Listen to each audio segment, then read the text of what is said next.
tongkat ajaib Syekh Said Arif menanam budi pekerti di tanah Jasa. Kita ini inspirasi dari kisah luhur di desa Sangkorojoso, yang mana kita ini sudah dibagikan secara turun-temurun. Bagaimana? Penasaran semua kan? Iya. Yuk nyalakan dulumu dan biarkan imajinasi kita berkelana dalam kisah yang siap menyapa jiwa. Di sebuah lembah sumber Pasuruan, tempat Sangkorojoso berbisik lembut melintasi hamparan sawah, berdirilah desa Sorapuro. Di sanalah masyarakat mengenal seorang tokoh yang dihormati dengan penuh cinta, Syekh Said Arif.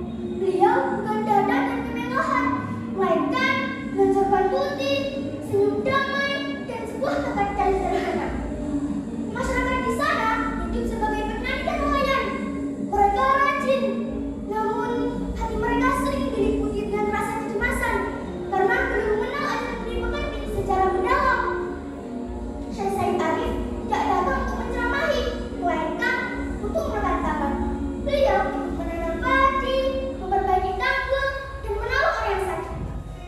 Suatu sore, di pinggir tandukan sawah, seekor kecil cerdik sedang asyik mencium keluarga. Di atas pohon mangga, seekor burung bijak menanggung bunga kasihnya.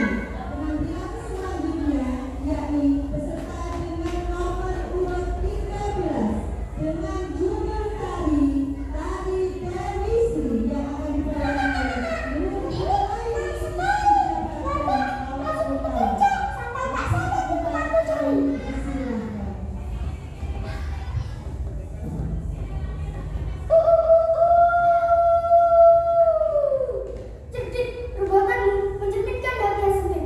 Untuk apa pintaranmu jika hanya untuk memberikan orang lain?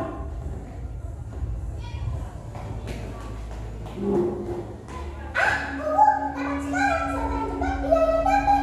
Untuk apa susah-susah menanam? Syekh Said Arif yang kebetulan lewat mendengar percakapan itu. Dia berjalan mundur.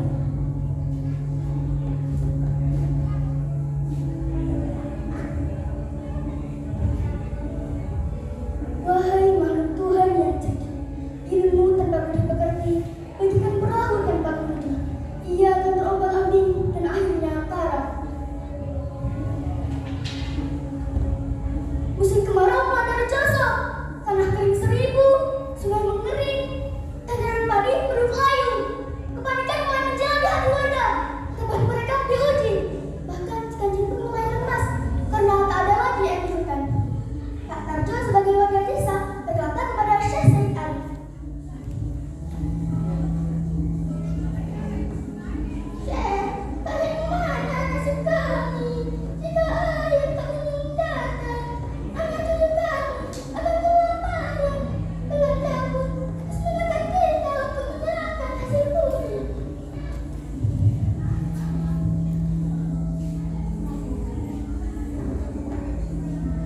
Sabar adalah kunci kemenangan.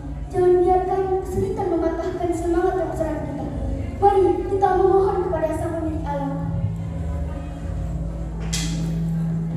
Itulah tanah lapang yang gersang, disaksikan oleh warga yang cemas, serta tanda rumah hantu yang mengintip di balik semak. Syekh Said Arif bersujud. Beliau